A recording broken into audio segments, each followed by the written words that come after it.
जय हिंद दोस्तों।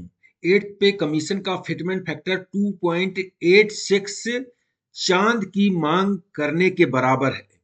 बता दें, जेसीएम ने मांग की थी कि 2.86 फिटमेंट फैक्टर दिया जाए। उसके बाद वित्त सचिव ने कहा है 2.86 फिटमेंट फैक्टर चांद की मांग के बराबर है। एक बड़ी खबर आई है, एक्सक्लूसिव खबर है। 8वां वेतन आयोग सरकारी कर्मचारियों को 186% वेतन वृद्धि मिलेगी कि नहीं मिलेगी। पूर्व वित्त सचिव ने क्या कहा है, इस पर बड़ी अपडेट है। बता दें, राजस्थान कैडर के 1983 बैच के आईएएस अधिकारी और भारत के पूर्व वित्त सचिव सुभाष चंद्र गर्ग ने न्यूज 24 को दिए एक्सक्लूसिव इंटरव्यू में बताया है कि सरकार अगले वेतन आयोग के तहत 1.92 से लेकर 2.08 के फिटमेंट फैक्टर को मंजूरी दे सकती है।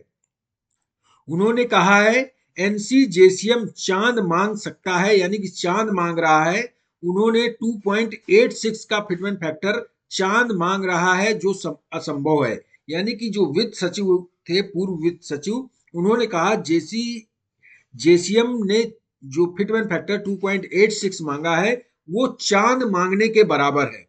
उन्होंने कहा फिटमेंट फैक्टर तय करने के लिए वेतन आयोग 1 जनवरी 2026 तक मूल वेतन और महंगाई भत्ते पर विचार करेगा। गर्ग ने कहा फिलहाल डीए 53% है। 1 जुलाई 2024 तक 1 जनवरी 2026 तक डीए की गणना करने के लिए 2 और किस्तों को जोड़ने की आवश्यकता है। 1 जनवरी 2025 को दे और दूसरे 1 जुलाई 2025 को 7% की वृद्धि मानते हुए 1 जनवरी 2026 के लिए डीए 60% हो सकता है, यानी कि 1 जनवरी 2026 तक। उन्होंने कहा कि 1.6 की शुरुआती कारक के साथ अगला कदम प्रतिशत वृद्धि निर्धारित करता है। आमतौर पर वेतन आयोग 15 से 30% की वृद्धि की सिफारिश अभी तक की है। यानी कि अभी तक जितने वेतन आयोग लगे हैं 15% से 30% के आसपास ही वृद्धि हुई है। जो आपकी टोटल बेसिक है, डीए है, उसके अलावा वेतन आयोग में सिर्फ 30% से ज्यादा बढ़ोतरी नहीं हुई है। तो पिछले आयोग में 15% की वृद्धि की सिफारिश की गई थी। अब मेरे आकलन के अनुसार उन्होंने कहा है कि 1.6 के फिटमेंट फैक्टर के हिसाब से वेतन वृद्धि हो सकती है।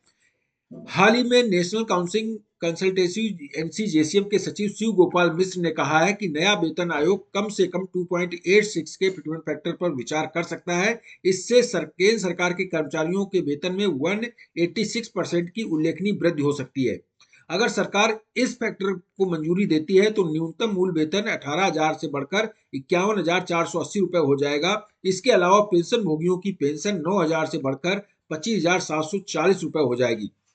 हालांकि अगर हम गर्ग के बयान पर गौर करें तो सरकार द्वारा दिए जाने वाला अधिकतम फिटमेंट फैक्टर 2.08 हो सकता है। अगर सरकार इस फिटमेंट फैक्टर को मंजूरी देती है तो न्यूनतम मूल वेतन जो 18,000 है वो बढ़कर 37,440 रुपए हो जाएगा 2.08 के फिटमेंट फैक्टर के हिसाब से। यानी कि 108% की बढ़ोतरी का अनुमान है। तो जो फिटमेंट फैक्टर की बात कही जा रही है कि 2.86 दिया जाएगा, जेसीएम ने ये लेटर भी लिखा है सरकार को। उसके बाद पूर्व वित्त सचिव ने कहा है कि 2.86 फिटमेंट फैक्टर मांगना चांद मांगने के बराबर है।